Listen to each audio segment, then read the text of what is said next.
Greetings, greenhouse people. I'm your host, Bill Calkins, and in an effort to provide this critical information in really any way you choose to consume it, I'm working with my guests to make sure this is available as a video presentation and a podcast. But first, I want to introduce my guest, who has been an integral part of Tech on Demand since its inception, Dr. Will Healy. He has more than 3 decades, probably 4 decades, experience working with greenhouses of all shapes and sizes, growing all sorts of different crops over the years all around the world in an attempt to help them implement best strategies for all of their unique situations. And that extends to all of you, our viewers and listeners, who all also have unique situations. Will retired recently from Ball Horticultural Company, but he continues to think about ways to improve horticultural production even in his retirement. And for that, we are extremely grateful. Will contacted me a little while ago with some ideas and a whole bunch of topics that have been on his mind lately, and we're going to try to cover them one at a time. And our topic today centers on pansy and viola germination and how this important step in the process can lead to uniformity down the line. Will has helped growers with literally like a billion pansy and viola plugs over the year. He's seen it all, the good and the bad. And what we really want to do is take a look at what good growers are doing to produce these crops the best. If you like this installment, be sure to subscribe to the Tech on Demand podcast on your favorite app like iTunes, Google, Spotify, Stitcher, pretty much all of them, and follow Ball Seed's YouTube channel for endless videos that we continue to produce. But that's really enough out of me. Dr. Will, welcome back to Tech on Demand. How have you been? And I guess my first question is, why are we talking about pansy germination today? Because I know we've done a number of videos on pansies, taking them all through production, all the way to finishing, and even post-harvest management of them. And I'm going to link all those in the show notes. But you mentioned something when we were talking about synchronous and asynchronous development, and that's something I definitely want you to explain, because you're going to reference this throughout this video and others on specific crops. So talk a little bit about that and why we are talking pansies today. Well, Bill, of course, the reason why we're talking pansies is if you're listening to this in the fall, it's because you're knee-deep into pansy production. And of course, if you're listening to this in the winter, then you're probably knee-deep in pansies for spring production. So we produce a lot of pansies and violas worldwide. So it's really important that we do that. And of course, the season is very short. And the crop is fairly fat, or can be fairly fast. So it's really important to have this uniform synchronous development. So they all flower at the same time. You don't have some plants that are really small, some plants that are really big. This is one of the big challenges that we've had. Well, basically, it's been over almost 40 years that I've been involved, way back when I was at Colorado State, working with Al Gerace at Welby Gardens, one of those early pansy growers, who basically, we tried to figure out how can we make these more uniform. And there's been a lot of innovation with priming, with pre-germ, with chambers, with all kinds of different techniques, but yet growers still struggle with how do I get them to all germinate within a very tight window. We talk about the 48-hour window, which means from the time they start first germinating to the last one, because anything in that 48-hour windows will progress uniformly. So growth regular applications, fertilization application, gapping, transplanting, and flowering is all very uniform. When that basically spreads out, so you get these waves of germination, that's when all the bad things start happening, because you don't know, should we spray these because you put a little more growth regulator on them, and the big ones stay good, but the small ones stay runts, and then you can't get them out, and you're trying to figure out how do we get these, and then you got to segregate them, and it's just like, it's a mess. So we really want to focus on this whole concept of synchronous, meaning all the same, or asynchronous, meaning not really all the same, and that's of course very bad. So over the years, I've really spent a lot of time thinking about how do we go and improve this synchronous germination? Because it's all about, if they all germinate within this 48 hours, it's piece of cake. When they Okay, don't, so it really starts in that germination, right yes, in the plug tray. yes. It is where you start to see this asynchronous or synchronous uniform development Yes. of the plant. And actually, Bill, we can even back it up and say within about, the first 5, 7 days, it's either game on, game over. That You makes know, sense. That makes sense. So why don't you go ahead, share your screen, and take us through some of those early stages. I know you've got some cool close-up photos for us that are really going to help make a lot of sense. And if you are listening to this via podcast, I'll put the link to the video presentation in the show notes as well. excellent. So let's talk about this achieving uniform pansy viola germination and flowering, because it is so critical for success. But let's now start at the very beginning and define a couple terms so we're really all on board with exactly what we're talking about, because I think it's really important to make sure that we are talking about the same thing with the same starting and end points. So uniform seedling stands is what we're looking for, and that's really critical. So basically, if we take a look at the germination process, it begins with the absorption of water and ends with the elongation of the radicle, or what is the root. So, once that root comes out, technically germination is done. So we can no longer have to worry about, is it germinated when the cotyledons unfold? No, no, no. That's we're talking about. We're looking for, how do we get those roots to come out absolutely uniformly. The next thing we want to make sure is that we understand is that once that root has elongated, the seed is technically germinated. So anything that's there is good. As we mentioned before, synchronized germination within that 48-hour window is what we're looking for, because it results in the most uniform stands and ultimate flowering. We've got a great picture here of two trays.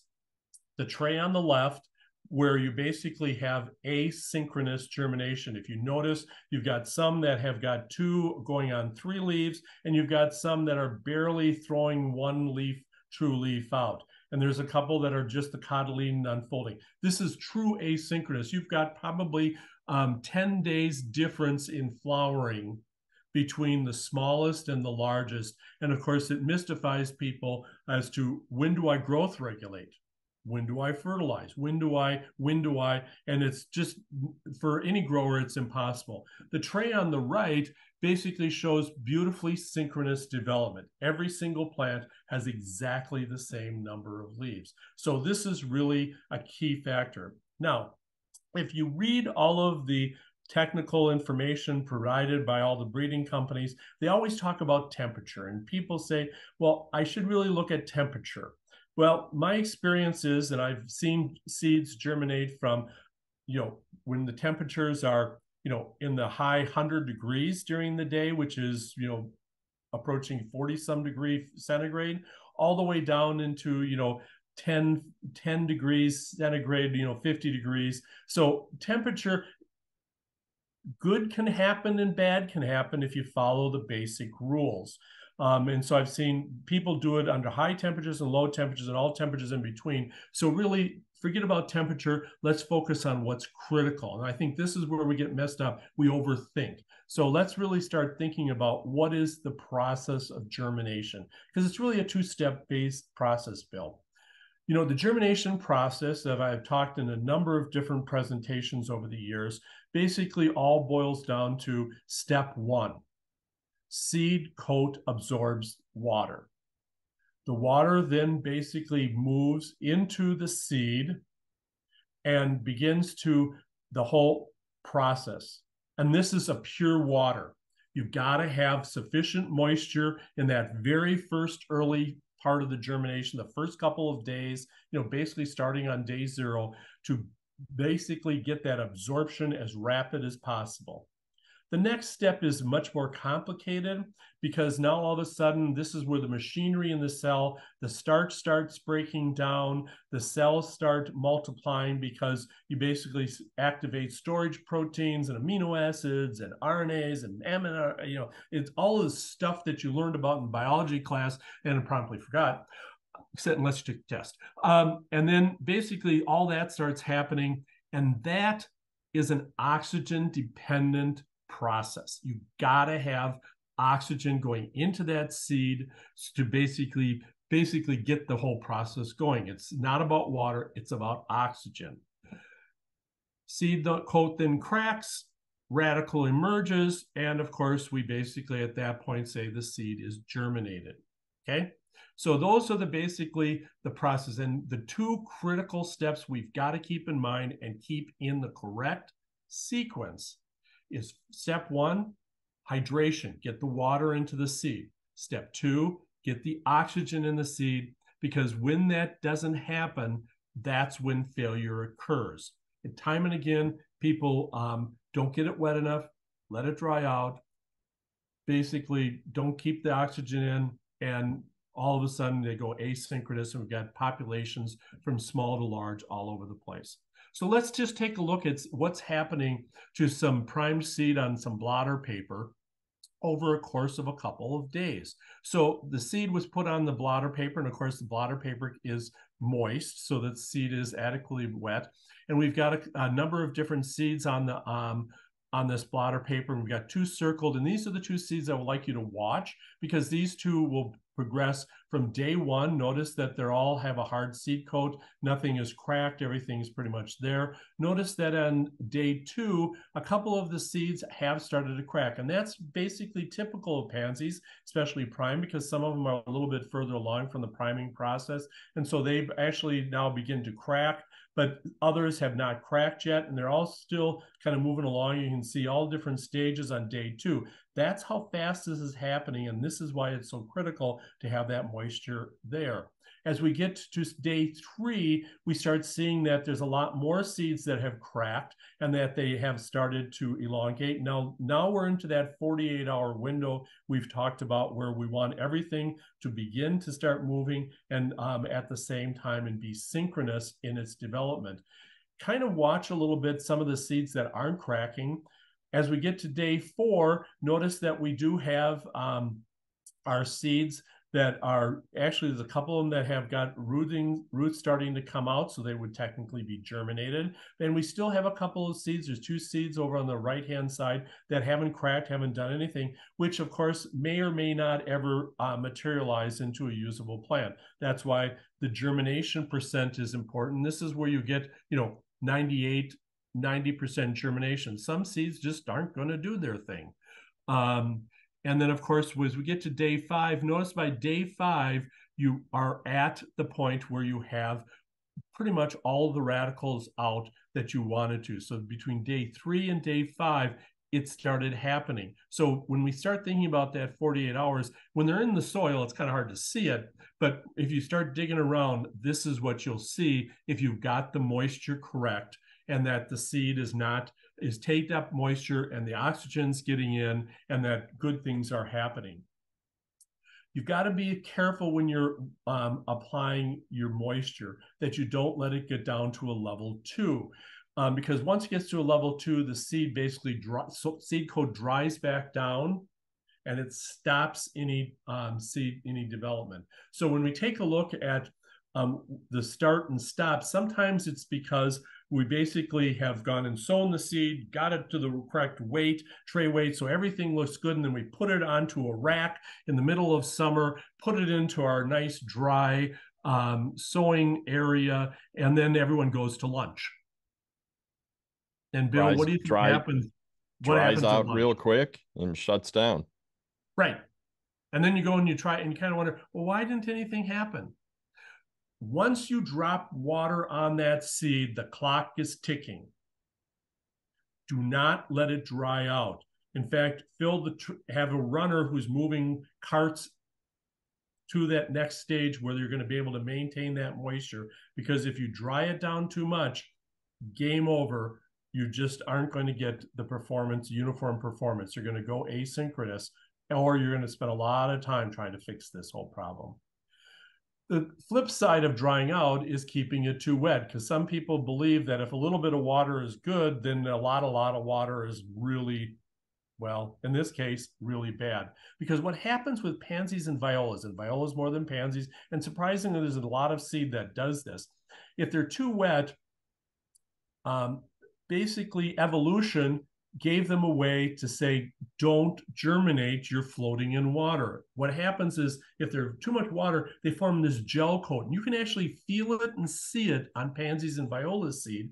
If you take the seed and put it after about day 3 and put it between your fingers and it's been too wet, it's actually slimy and slippery. That's the gel coat. And we talked about a gel coat basically blocks oxygen uptake. And Bill, step 1 was water. What was step 2 of germination? It was oxygen. And so if you block the oxygen, it stops. And usually when I see people that are having problems with waves of germination, so they've got all different sizes of plants in their trays, usually you start talking to them about how they water, what their tray weights were, how they were doing their process. Invariably, it's because they've kept them too wet. Too wet is consistently a level 4 plus in the tray, so that there's always water sitting there, and then they form this gel coat. And then as soon as they dry them down, pop, they take off and grow because now they've got oxygen. So watch out for this gel coat. Level 4 plus moisture promotes gels. So really what we want to do is we want to kind of dry it down from a level 4 and then make sure they get down to a level 3 and go back up and down. And if you're not familiar with the different moisture levels and how to do that, there is a podcast. And Bill, I think you're going to put them in the show notes. Yep, we have podcast and video and document that shows visually what to look for, or if you're weighing the trays, it talks a lot about that. There are many ways to keep an eye and keep your water levels in check. But like you said, the key is up to a 4, down to a 3. Don't go down to a 2 in this case. Right. And if you do this, you surprisingly, it sounds like a lot of work, but spending the time at this stage makes all the difference between spending the money on gapping and delayed flowering or basically having a uniform synchronous development. So let's talk about how you end up in trouble. Because a lot of people say, well, I put on the moisture correctly. Why is it still not happening? Well, part of the problem is the soil moisture at the time of flat filling. You know, when you need to have a certain amount of moisture in the cell so that it doesn't overcompact the soil, because if it's too dry, it will overcompact, and then you can't get the root development. If you don't go and get it moist enough, or if it's too moist, then you can't get enough soil and you have collapsing of the cells. So you have to have that right amount of moisture in the tray at the time of flat filling. Now, how do you know that if you don't have the right moisture and consistent and uniform moisture in that tray? Well, a lot of times if you take a look at your plants and you have different hypocotyl. Now, the hypocotyl is that little stem below the cotyledons. So sometimes you end up with this tray that's got tall cotyledons, as the picture shows, or you end up with even short little cotyledons or hypocotyls. So you've got this tall and short, and that usually indicates that at the time of sowing, some of the cells were wet, which results in a tall hypocotyl, and some of the cells were dry, which then results in a short hypocotyl. So really the thing that you want to look at from a grower's perspective, are my hypocotyls all exactly the same size? If they're all exactly the same size, you probably did a good job of moistening the soil before you transplanted, before you sowed. If not, then you need to go back to the flat filler and see where did we fail. So let's take a look at some of the places that we failed. The first place is, how did you put the water in the soil before you put it into the flat filler? If you've got a paddle or a ribbon mixer, are you using a faucet nozzle, which is spraying uniformly a nice fog of moisture distributing it uniformly all over the soil, or are you using jets that basically squirt streams in there so you end up really wet spots surrounded by very dry spots? And of course, that then results in wet and dry pockets within. So look at your nozzles. What kind of nozzles do you have? The cheap way is to take a pipe and just drill holes. Bad plan. The better way is to go in and put in faucet nozzles, and usually depending upon what you're doing is you're going to use either something around a 1 gallon or maybe even 2 gallon, but nothing more because that gets it too wet, and anything less than it's too dry. So look at that. How you can tell whether you've got a problem is take some flats, fill them, and then set them out on the bench overnight and see, do you end up with this wet and dry pockets? This is basically what we call checkerboarding, and we're going to have a podcast that talks about how do you get checkerboarding and how do you eliminate it. So here we've got an example where you've got cells that are clearly bone dry. They're at probably a level 1, surrounded by cells that are probably at a level 3 or 4. And how did you do that? Well, you did this because you had soil in your flat filler that was dry, because of course on Friday, what did they do when they were done sowing? They all went home.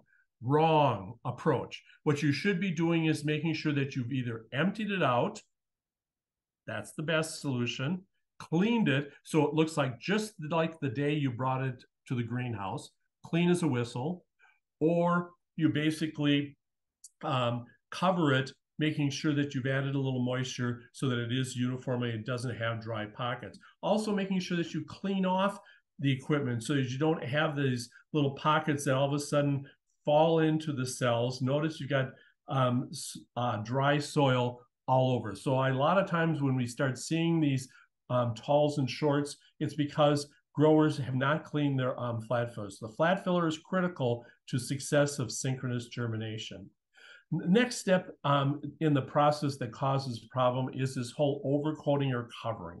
Uniform overcoating is critical to uniform germination. So the purpose of it is it basically is designed to maintain uniform moisture around that seed coat so that when it takes up the moisture, it does not dry back. We've got two great cells here. An example of a good overcoating where the seed is covered with a nice tent-like covering to keep the moisture. And we're using vermiculite in this case because vermiculite holds and produces moisture. It basically creates a very low VPD around the seed so it doesn't dry out. Whereas on the right cell, you've got a seed that's just hanging out naked.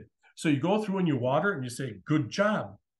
The problem is that the sun comes out and dries the seed coat out, and now you've got a very bad job. So you've got this wet and dry, and you go down to level 2, and so it dries. So making sure that you've got it uniformly covered, and using a coarse material so that you create a tent, not a blanket, because you don't want to smother it, because if you use too fine, it smothers the seed, and then basically the seed is soaked, and you form a gel coat. We also want to make sure that we've got uniform distribution of that coating material. Notice that in the yellow circle, that seed was covered correctly, and of course it's germinated and moving along with the seed next to it, whereas the red circle shows the seed that was not covered, and sure enough, that seed is not germinating, and so now we're totally asynchronous with this just because we didn't distribute it. Now, the question is, how'd you do that?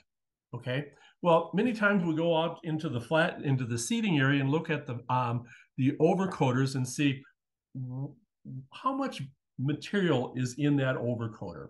You know, sometimes we see that it's not full. Now, what do you think, Bill? Do you think that's good or bad? That's probably not good because it's not going to cover uniformly. Right. And part of it is that as you start drawing down to this level, it starts floating different sized particles so that the fines start floating to the bottom, and you can't mix all those fines up because they're just going to go out and they're going to create blankets. And on top of that are the coarse material, which once it eventually comes out, it's going to create a nice tent. So you have inconsistent, and we've done a lot of work on large production runs, and it's really is shocking the difference this makes between having your bin filled with to the top and consistently kept filled to the top, so that it basically creates a constant downward movement of uniform particle sizes to give you uniform coverage. And if you get down to about halfway, it's time to make sure that you refill it so that you end up with uniform covering. It's the little things that make a difference between synchronous and asynchronous germination of your pansies and violas. So you really just want to have a process flow in place in your greenhouse where those hoppers get filled on a consistent basis so they're not running low. Right. And one of our operations, they actually built a loader, which is basically a screw that loads with a sensor that says if it gets down to a certain point, kind of like in your flat filler, if it gets down to a certain point, it starts loading vermiculite or overcoating material into there. So you have a consistent level. Consistently gives you synchrony. Inconsistency gives you asynchronous. So that keep that in mind as you review your overall process, because it's little bit of money here saves you a phenomenal amount of money in the gapping process and the growing process all the way through. So really focus on this area right in here on what's doing. Let's talk about the water tunnel, because this is where the magic really begins. Remember, step one is about water. Let's get that water on there uniformly. So the water tunnel is a key part of uniform germination. Remember that nozzle number one, that first hit with water, basically glues the seed to the surface and glues it down so that in the process it doesn't move around. Moving around seed is not a good thing. Nozzle number 2, 3, and on basically brings the soil up to the targeted moisture level that you have set as the optimum for your germination. Every operation is going to have slightly different weights that are optimum, but you need to target our optimum weight and really go for that. And also you need to periodically check to make sure that you're actually achieving those weights. Now, what's people say, well, we've got it all set up and it's all working correctly. And you say, well, give me the data. And you start going, say, well, okay, so you look at the data, and what happens is if the target is, say, 1,100 grams or 1,300, let's say they've got 1,200 grams as their target weight, and what they start, people dutifully measured them, and some of them are 12, some are 14, some of them are at 11, some of them are at 9 because, they forgot to turn the water on. They're all over the place. And then you wonder, why do we have asynchronous or non-uniform germination? The detail here and the purpose of weighing them is to remind people, yeah, that's right. It's supposed to be this. Mm-hmm.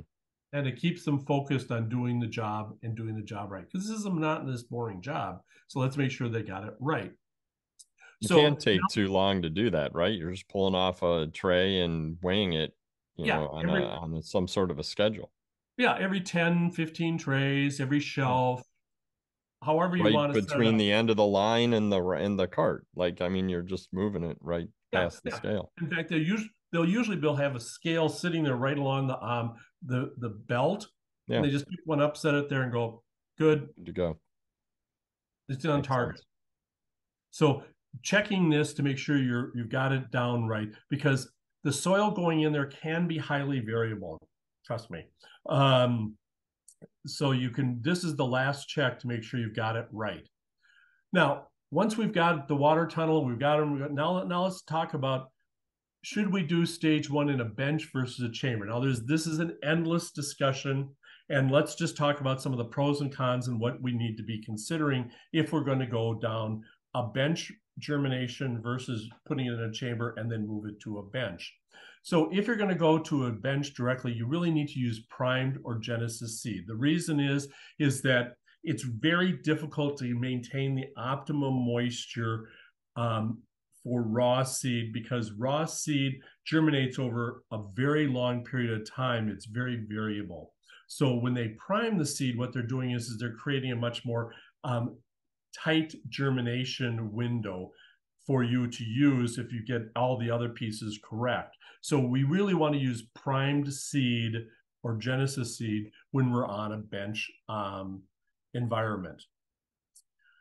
Ideally, you'd like to use fog with VPD. Now, we do have a podcast, don't we, Bill, on VPD? We do. We have a whole series and an article and videos. Oh, so there's a lot of ways for you to understand what VPD is. But Yep. basically what it is, if you think about it in a nutshell, it's a way to maintain a very high relative humidity, very low stress, so that the seed doesn't dry out as it's sitting there on the bench. Okay, so using VPD with fog nozzles, perfect setup for germinating pansies. Tents, if you can't do that and you just want to do tents, in Holland, they use tents extensively because tents capture that high relative humidity and hold that in and around the, and the tents can either be pulled over the bench or they can be actually a raised tent over. But it's the whole idea is you want to maintain a very high relative humidity so the seed does not dry out.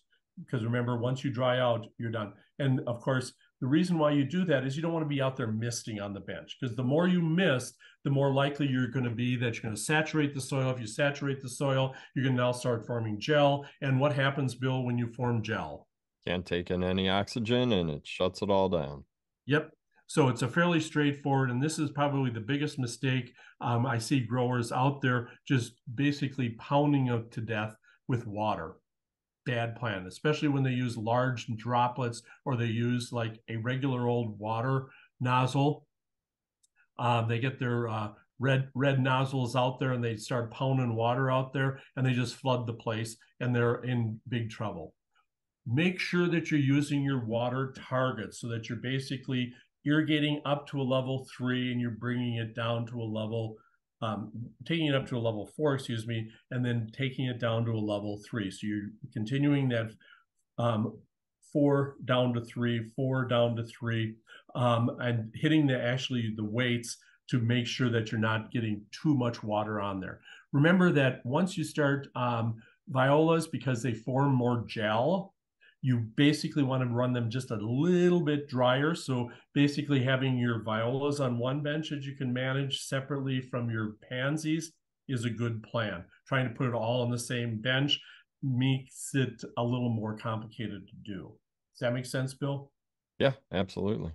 Okay, what about putting it in a chamber? Okay, well, if you're going to go into a chamber, you can use raw or primed Genesis seed, because in a chamber, you're going to hold a humidity much tighter. It's going to be a high relative humidity, so you're not going to dry out, so that the raw seed does have a chance to absorb water while it's in the chamber. And that's really the whole purpose of the chamber, is to basically create a constant, stable relative humidity, i.e.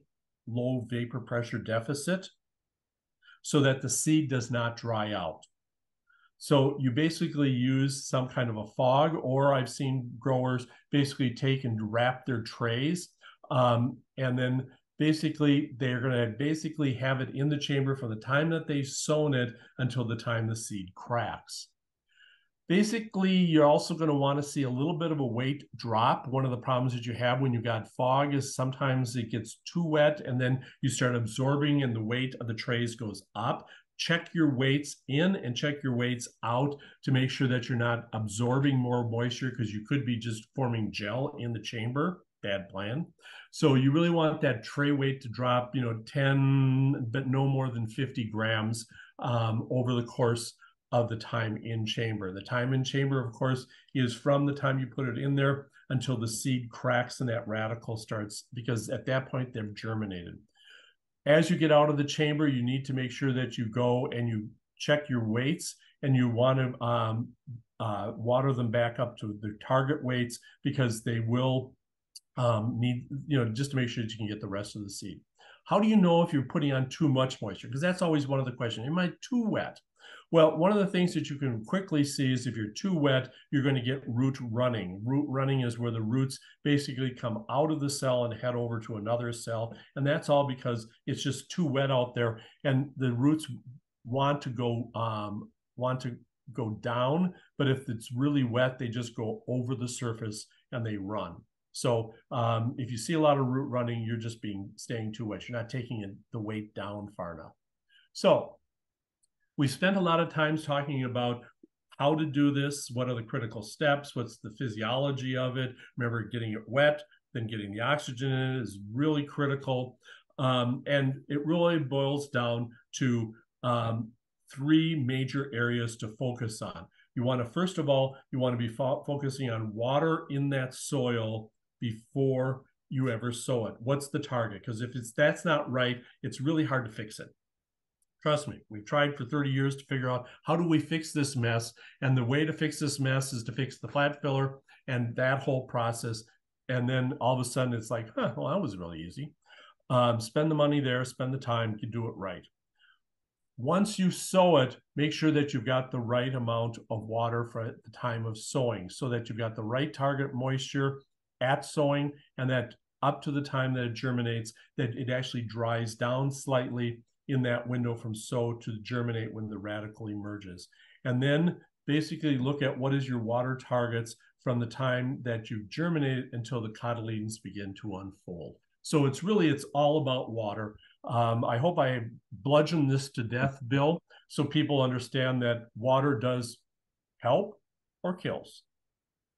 Well, I think that the whole goal is to help growers achieve like the absolute most uniform crop coming onto the bench once it's been sown. So I think that bludgeoning it is probably necessary. So if people do that, I think that they'll find that all of a sudden the uniformity will improve and overall germination stands are excellent.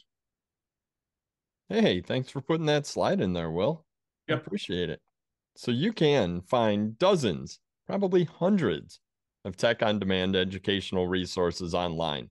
We've been making them for a few years now and covering all sorts of different topics. And every week I send a newsletter covering the same wide range of cultural and technical topics.